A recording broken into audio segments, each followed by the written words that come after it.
सांगतो तुम्हासी भजारे विठ्ठला, सांगतो तुम्हासी भजारे विठ्ठला, नाही तरी गेला जन्म वाया, करिता भरोवरी दुरावसी दुरी, भवाचे पुरी वहावसी. सेवेकरिता निवडलेला अभंग जगद्गुरु तुकोबाराय यांचा आहे. जगद्गुरु तुकाराम महाराज आपल्याला सांगतात काय, सांगतो तुम्हासी, मी तुम्हाला सांगतो असं तुकाराम महाराज म्हणतात. काय सांगतो तर भजारे विठ्ठला, तुम्ही त्या विठ्ठलाला भजा. लोक म्हटले महाराज नाही भजलं तर काय होईल, महाराज म्हणतात नाही तरी गेला जन्म वाया, तुमचा जन्म वायाला जाईल. वाया जाणं कशाला म्हणतात ऐका, जी वस्तू ज्यासाठी आहे त्यासाठी जर त्या वस्तूचा उपयोग होत नसेल तर त्याला काय म्हणतात दीपक महाराज, वाया जाणं म्हणतात. आता तुम्ही एवढे वेळातला वेळ काढून सर्व कामं सोडून या ठिकाणी माझ्या अगोदर येऊन बसलात, कशासाठी, टाइमपास करण्यासाठी, बरोबर ना, नाही कीर्तन ऐकण्यासाठी. येथे ज्यासाठी आलात ते जर तुम्ही नाही केलं तर तुमचा हा सर्व वेळ कसा गेला, व्यर्थ गेला, म्हणजेच वाया गेला. किंवा आता हा माईक आहे, हा चांगला आहे बरं का, हा माईक आहे कशासाठी, माझा आवाज तुमच्यापर्यंत व्यवस्थित पोहोचावा यासाठी. म्हणजे ज्यासाठी जी वस्तू आहे त्यासाठी जर त्या वस्तूचा उपयोग होत नसेल तर त्याला काय म्हणतात, वाया जाणं म्हणतात. नाही तरी गेला जन्म वाया. मग देवाने आपल्याला हा नरदेह कशासाठी दिलेला आहे तर भगवान परमात्म्याचं भजन करण्याकरता, भगवान परमात्म्याचं चिंतन करण्याकरता. असे कितीतरी प्रमाण आहेत. देवे दिला देह भजना गोमटा, तो या झाला पाटा बाधिकेचा. देवाने हा जो नरदेह दिला तो कशा करिता तर भगवान परमात्म्याचं भजन करण्याकरता, भगवान परमात्म्याचं चिंतन करण्याकरता. किंवा जेने हा जीव दिला दान, तयाचे करीना चिंतन, जगत जीवन नारायण गायन गुण तयाचे. मग या नरदेहामध्ये आल्यानंतर संत महात्म्यांचा असा आग्रह आहे की एखादी गोष्ट राहिली तर राहू द्या, परंतु अगोदर काय करा, भगवान परमात्म्याचं भजन करा, भगवान परमात्म्याचं चिंतन करा. एखादी गोष्ट म्हणजे काय कृष्ण महाराज, एखादी गोष्ट म्हणजे लग्न जरी राहिलं तरी चालेल, परंतु अगोदर काय करायचं, भगवान परमात्म्याचं भजन करायचं, भगवान परमात्म्याचं चिंतन करायचं. तुकाराम महाराज म्हणतात तुम्ही जर या नरदेहामध्ये येऊन भगवान परमात्म्याचं भजन नाही केलं, भगवान परमात्म्याचं चिंतन नाही केलं तर तुमचा नरदेह हा कसा गेला, व्यर्थ गेला, म्हणजेच वाया गेला. तिथे लोकांना महाराजांचं बोलणं पटलं. लोक म्हटले महाराज तुमचं बोलणं बरोबर आहे, पण आम्ही कसं संसारिक माणसं आहोत, एकदा आमच्या संसाराची बरोबरी झाली की आम्ही काय करू, परमार्थ करू, पण कधी संसार पूर्ण झाल्यावर. पण तुकाराम महाराज म्हणतात तुम्ही जेवढी संसाराची बरोबरी करण्याचा प्रयत्न करशाल तेवढं तुम्हाला देवापासून दूर जावं लागेल आणि एक दिवस भव सिंधूच्या पुरामध्ये काय वाहून जावं लागेल. करिता बरोबरी दुरावसी दुरी, भवाची पुरी वहावसी विठ्ठल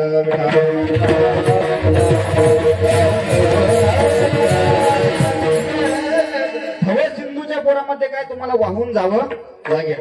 बरोबरी करणं म्हणजे काय, बरोबरी करणं म्हणजे हे केल्यानं संसार पूर्ण होईल, ते केल्यानं संसार पूर्ण होईल. लक्ष द्या, हे केल्यानं संसार पूर्ण होईल, ते केल्यानं संसार पूर्ण होईल, पण जो कधीच पूर्ण होत नाही त्याचं नाव संसार आहे. आणि थोडा जरी केला तरी पूर्णत्वाला नेतो त्याचं नाव परमार्थ आहे. म्हणजे संसार ही पूर्ण होणारी गोष्ट नाही, ज्या ठिकाणी अपूर्णता आहे त्याचं नाव संसार आहे. संसार सर्व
वाया एरझार हरिवीन या नरदेहामध्ये आलं आणि जर भगवान परमात्म्याची प्राप्ती नाही केली तर आपली एरझार कशी होती? फुकट होते महाराज. म्हणजे याच्यामध्ये काहीच आपलं राहत नाही. ऐका, म्हणजे आपल्याला सांगायचं काय, या नरदेहामध्ये जर आपण भगवान परमात्म्याचं भजन नाही केलं, भगवान परमात्म्याचं चिंतन नाही केलं तर आपला नरदेह कसा गेला? व्यर्थ गेला, वाया गेला. असंच एका बाईला म्हटलं चला माऊलींच्या सोहळ्यात दिंडीला. बरं का महाराज, ती बाई म्हणे महाराज 3 मुली आहेत, दोघींचं लग्न झालं, तिसरीचं लग्न झालं की मी काय वाऱ्या करायला मोकळी झाली. तिला म्हटलं तुम्ही कसलं मोकळं झालं? तिसरीचं लग्न झालं की पहिली बाळातपणाला येते, पहिली बाळातपणाहून जाते ना जाते दुसरी ऑपरेशन करायला येते, आणि दुसरी ऑपरेशन करून जाते ना जाते तिसरी फारकती घेऊन मोकळी होते. सांगायचं काय, कोणीच संसारातून मोकळं होत नाही. तुम्ही जेवढी संसाराची भरोवरी करण्याचा प्रयत्न करशाल तेवढं तुम्हाला त्याच्यामध्ये अजून गुंतत जावं लागेल आणि एक दिवस भवसिंधूच्या पोरामध्ये काय वाहून जावं लागेल. करिता भरोवरी दुरावसी दुरी भवाची पुरी वहावसी. रावणासारख्याकडून संसार पूर्ण झाला नाही महाराज, तर आपल्याकडून होणार आहे का? रावणासारखा श्रीमंत माणूस आजपर्यंत कधी कोणी झाला नाही आणि याच्या पुढेही कधी कोणी होणार नाही. एवढा रावण श्रीमंत होता. किती श्रीमंत होता रावण? किती श्रीमंत होता? 7 कोटी घरे, शुद्ध कांचनाची 7 कोटी 7 कोटी घरं रावणाची कशी होती महाराज? सोन्याची होती. एवढा रावण श्रीमंत होता. जसं साधू संत कोणाच्या श्रीमंतीची दखल घेत नाही, पण साधू संतांना सुद्धा रावणाच्या श्रीमंतीची दखल घ्यावी लागली. एवढा रावण कसा होता? श्रीमंत होता. बरं, फक्त श्रीमंतच होता का? नाही, विद्वानही होता. किती विद्वान होता? आपण जे शिवतांडव स्तोत्र ऐकतो, कोणतं? जटाटवी गलत जल प्रवाह पावित स्तरे गले लंबे लंबिता भुजंग तुंग मालिका डमट डमट डमट मन्नी नाद वड्ड मरवयम चकार चंड तांडव करो तुला शिव शिव. आपण जे हे शिवतांडव स्तोत्र ऐकतो याचा रचता, याचा निर्माता कोण आहे? रावण आहे. घास के पुरे और अकल के अंधे असं येड्या गबळ्यासारखं रावणाचं काम नव्हतं. लक्षात द्या, असं स्तोत्र लवकर पाठ होत नाही महाराज आपल्यासारख्याकडून, 2-2 दिवस लागतात. सांगायचं काय, असं येड्या गबळ्यासारखं रावणाचं काम नव्हतं. बरं, विद्वानही होता. बरं, सामर्थ्य कमी होतं का रावणामध्ये? किती सामर्थ्य होतं? सर्व देव रावणाच्या बंदी शाळेमध्ये होते. एवढं रावणामध्ये काय होतं? सामर्थ्य होतं. बरं, परिवार लहान होता का? किती हजार बायका होत्या? किती हजार? 80,000 बायका होत्या महाराज. आपल्या एकेनच फासोळ्या उघड्या पाळल्या, दुसरी केली तर मडच नाही याचं काम आहे. विठ्ठल विठ्ठल.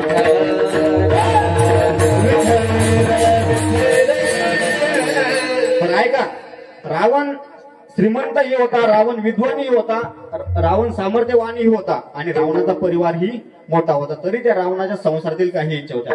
रावणाची पहिली इच्छा होती स्वर्गात जाण्यासाठी शिडी लावायची. रावणाची दुसरी इच्छा होती समुद्राचं पाणी गोड करायचं आणि रावणाची तिसरी इच्छा होती सोन्याला सुगंध आणायचा. आता एवढा मोठा सामर्थ्यशाली बलवान राजा रावण म्हटल्यावर त्याच्या इच्छा, त्याच्या प्रतिज्ञा तशा महत्वाच्या मोठ्या असणार ना. तर तंबाखूला चुना मिळावा अशी प्रतिज्ञा करणार आहे तो? आता तंबाखू आहे आणि चुना मिळाला तर बरोबर अशी प्रतिज्ञा करणार आहे का? नाही.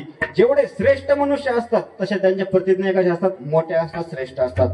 छत्रपती शिवरायांनी वयाच्या 16व्या वर्षी शपथ घेतली, प्रतिज्ञा केली की आपलं स्वराज्य स्थापन करणार आणि छत्रपती शिवरायांनी ते करूनही दाखवलं. आपल्याला सांगायचं काय, जेवढे मोठे मनुष्य असतात तसे त्यांच्या प्रतिज्ञा कशा असतात? मोठ्या असतात, महत्वाच्या असतात. आता एवढा मोठा सामर्थ्यशाली बलवान राजा रावण म्हटल्यावर त्याची इच्छा, त्याच्या प्रतिज्ञा ही महत्वाच्या आहेत. पण ऐका, एवढा मोठा सामर्थ्यशाली असून सुद्धा शेवटी मेला. पण ना स्वर्गात जाण्यासाठी शिडी आहे, ना समुद्राचं पाणी गोड झालं, ना सोन्याला सुगंध आला. जर एवढा मोठा सामर्थ्यशाली बलवान राजा रावण आपल्या संसारातील इच्छेला पूर्ण करू शकत नसेल, त्या इच्छेला पूर्ण आहुती देऊ शकत नसेल, तर आपल्यासारखा साधारण मनुष्य देणार आहे का? नाही. तुकाराम महाराज म्हणतात, तुम्ही जेवढी संसाराची भरोवरी करण्याचा प्रयत्न करशाल तेवढं तुम्हाला त्याच्यामध्ये अजून गुंतत जावं लागेल आणि एक दिवस भवसिंधूच्या पुरामध्ये काय वाहून जावं लागेल. करिता भरोवरी दुरावसी दुरी भवाची पुरी वहावसी. विठ्ठल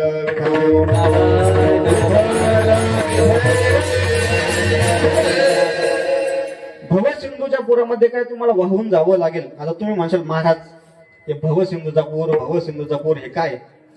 काहीच कळे ना आम्हाला, आहे ना. भवसिंधूचा पूर म्हणजे जन्म मरणाचा पूर, पुन्हा पुन्हा जन्माला येणं आणि पुन्हा पुन्हा मरणं, याला काय म्हणतात? भवसिंधूचा पूर म्हणतात. किती वेळा जन्म यावे नित्य व्हावे क्वचित किंवा पुनरपि जननम पुनरपि मरणम पुनरपि जननी जठरे शयनम इह संसारे खलु दुस्तारे कृपया पारे माये मुरारे. आपल्याला जर या भवसिंधूच्या पुरातून तरुण जायचं असेल तर काय करायचं?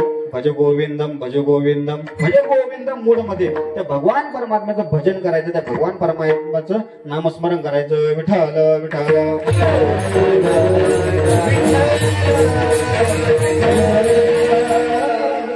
तेथे बसलेल्या लोकांना महाराजांचं बोलणं कळायला लागलं. लोक म्हटले, महाराज तुमचं बोलणं आम्हाला कळतंय, पण त्याच्यासाठी काय लागल? तेव्हा तुकाराम महाराज म्हणतात, त्याच्यासाठी काहीच लागत नाही. त्या ठिकाणी फक्त भाव महत्वाचा आहे. कापसाचा भाव नाही बरं का, कापसाचा भाव नाही. आपल्या अंतःकरणातला भाव महत्वाचा आहे.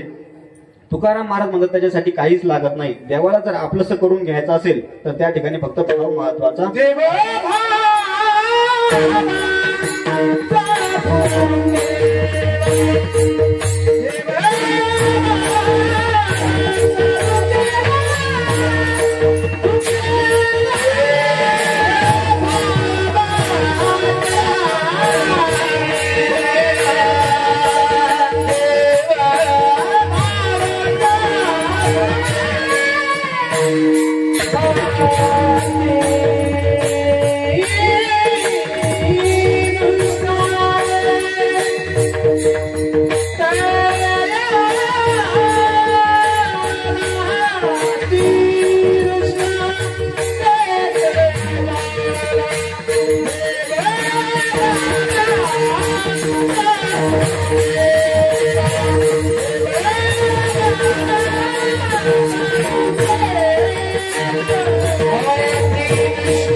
क्या बात आहे.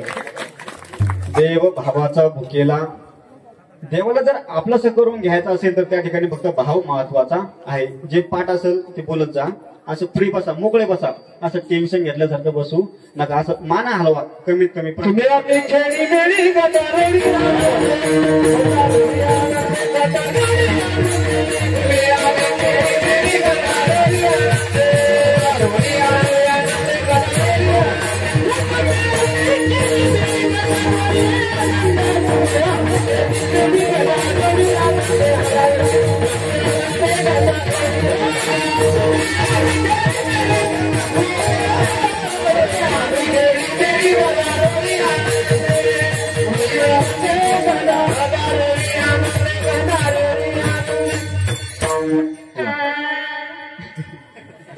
तुम्ही आम्ही खेळीमेळी गदारोळी आनंद. आपण आता असं फ्रेश बसा, मोकळं बसा. जे विचारलं ते सांगत जा.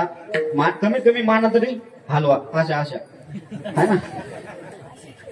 आता आपण हरिपाठामध्ये रोज बोलतो काय, भाव बळे आकळे याच्यातलं काही जण कळे करतळी आवळे तैसा हरे किंवा एवढा प्रभू भावे तेने संपुष्टी राहावे किंवा देवा कारणे भाव तस्मात न लगे द्यावे फारसे वित्त किंवा ये यथामाम प्रपद्यन्ते तामस्त देव भजाम्यहम जाकी रहे भावना जैसी प्रभू मूर्त देखी दिन तैसी. भगवान परमात्मा म्हणतात मी कसा आहे, ना निराकार हो ना साकार हो, भक्त की भावना से तदाकार हो. लक्षात घ्या, भगवान परमात्मा म्हणतात मी कसा आहे, ना निराकार हो ना साकार हो. मला भक्त जसे बघतील तसा मी आहे. म्हणून त्या ठिकाणी फक्त आपल्या अंतःकरणातला भाव महत्वाचा आहे. लक्ष घ्या, लक्ष द्या.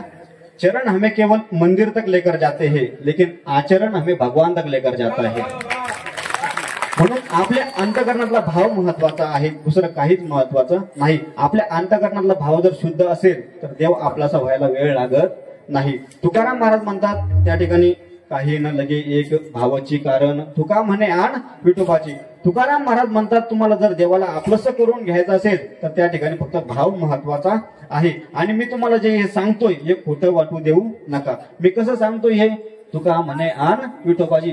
त्या पंढरीश पांडुरंग परमात्म्याची आण घेऊन सांगतोय. तुका म्हणे आण विठोबाजी किंवा यावीन अनेक असतापै साधन वाहत असे आण विठोबाजी किंवा तुझी आण वाहिनगा देवराया बहु आवडसे जीवापासून या.